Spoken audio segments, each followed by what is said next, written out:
नमस्कार। संगीत प्रश्नोत्तरी भाग 57 में आपका हार्दिक स्वागत है, अभिनंदन है। आज हम बात करेंगे स्वामी हरिदास के बारे में कि उनका संगीत में क्या योगदान है और स्वामी हरिदास जी कौन थे, संगीत जगत को उन्होंने क्या दिया है। ये सारी चीज़ें आज हम इस वीडियो के माध्यम से जानेंगे। बात करते हैं स्वामी हरिदास जी की। स्वामी हरिदास जी एक भक्त कवि थे, कृष्ण उपासक थे और निम्बार्क मत में एक संप्रदाय चलता है, सखी संप्रदाय। उसके आप सखी संप्रदाय के प्रवर्तक के रूप में जाने जाते हैं और शास्त्रीय संगीत के रूप में भी इनका बहुत बड़ा योगदान है।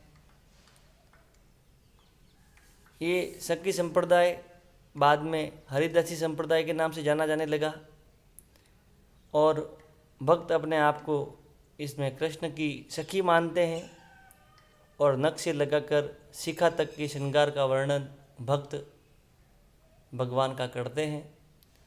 ये संप्रदाय है और इस संप्रदाय के ये प्रवर्तक माने जाते हैं स्वामी हरिदास जी।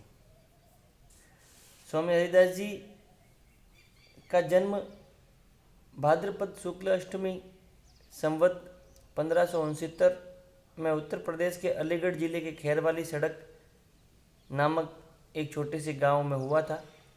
बाद में उस गांव का नाम हरिदासपुर पड़ गया। इनके पिता आशुधीर थे जो मुल्तान जिले के उच्च ग्राम निवासी थे और ये सारस्वत ब्राह्मण थे, प्रतिष्ठित व्यक्ति थे।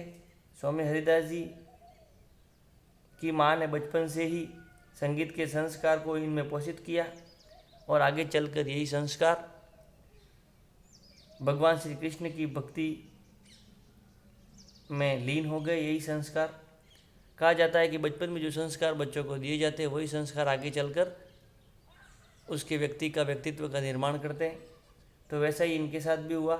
माँ द्वारा संस्कार दिए गए, आगे चलकर ये संस्कार कृष्ण भक्ति के रूप में विकसित हुए और दुनिया में स्वामी हरिदास जी के नाम से जाने जाने लगे। वृंदावन में निवास कर स्वामी जी ने ब्रज भाषा में अनेक ध्रुपद गीतों की रचना की। उन्हें राग और तालबद्ध गाकर संगीत प्रेमियों को तृप्त किया। इन्होंने एक ग्रंथ लिखा था जिसका नाम है नाद विनोद। नाद विनोद नामक ग्रंथ में उन्होंने ये बताया है, उनके शिष्यों के नाम दिए हुए हैं: बेजू बावरा, गोपाल लाल, मदन राय, रामदास, सोमनाथ पंडित, तन्ना मिश्र यानी तानसेन, दिवाकर पंडित, राजा शोरसेन, जो इनके शिष्य हुए। ये शिष्य है इनके। और ब्रज भाषा में जो आजकल रास लीला चलती है, ब्रज भाषा की रास लीला बहुत अधिक प्रचलित है पूरे विश्व भर में। रास लीला ब्रज भाषा की वो स्वामी हरिदास जी की ही देन है। अतः संवत 1664 विक्रमी 1607 ईस्वी संवत में 55 वर्ष की आयु में इनका निधन हो गया। केलीमाल नामक एक ग्रंथ मिलता है, केलीमाल। उसमें 100 से अधिक पद इनके उस ग्रंथ में संग्रहित है। आप तानसेन जी के गुरु के रूप में भी बहुत प्रतिष्ठित है। तानसेन संगीत सम्राट के रूप में प्रतिष्ठित है और उनके गुरु के रूप में स्वामी हरिदास जी।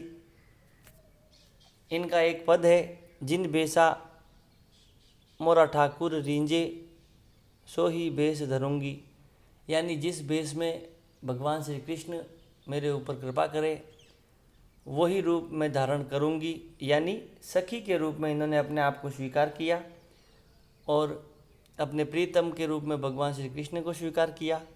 यही सखी संप्रदाय यही कहता है कि सखी संप्रदाय के जो भी अनुयायी संत महात्मा होते हैं वे अपने आप को स्त्री मानते हैं और भगवान श्री कृष्ण को पुरुष मानते हैं और अपने आप को स्त्री मानकर भगवान को प्राप्त करने की कोशिश करते हैं और भगवान की भक्ति में लीन रहते हैं।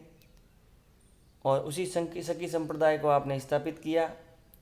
ये सखी संप्रदाय निम्बार्क मत का सखी संप्रदाय है। बाद में यह हरिदासी संप्रदाय के रूप में भी विकसित हो गया। और ऐसा माना जाता है कि सखी संप्रदाय के जो संत महात्मा होते हैं वो यहाँ तक स्त्री धर्म का पालन करते हैं कि रजस्वला को प्रतीक के रूप में मानकर 3 दिन तक स्वयं को अशुद्ध भी मानते हैं। यहाँ तक ये रजस्वला का धर्म का पालन करते हैं और भगवान की भक्ति करते हैं। 3 दिन तक स्वयं को अशुद्ध मानते हैं। सखी संप्रदाय के संत महात्मा अपने आप को रजस्वला के दौरान 3 दिन तक भगवान को स्पर्श आदि नहीं करते और अशुद्ध मान के फिर भगवान की वापस 3 दिन बाद फिर पूजा करते हैं। मतलब अपने आप को एक तरह से ये स्त्री ही मानते हैं, पुरुष अपने आप को नहीं मानते। और यहाँ तक रजस्वला भी अपने आप को ये मान लेते हैं। ये संत महात्मा स्वयं को, कुल मिला के ये कहने का भाव है कि स्वयं को स्त्री मानकर भगवान को पुरुष मानते हैं और भगवान की भक्ति में लीन रहते हैं। आज के लिए इतना ही। आपसे अनुरोध है कि वीडियो को अधिक से अधिक शेयर और सब्सक्राइब करें ताकि अधिक से अधिक संगीत शुद्धिजनों को इसका लाभ मिल सके। बहुत बहुत धन्यवाद। आभार।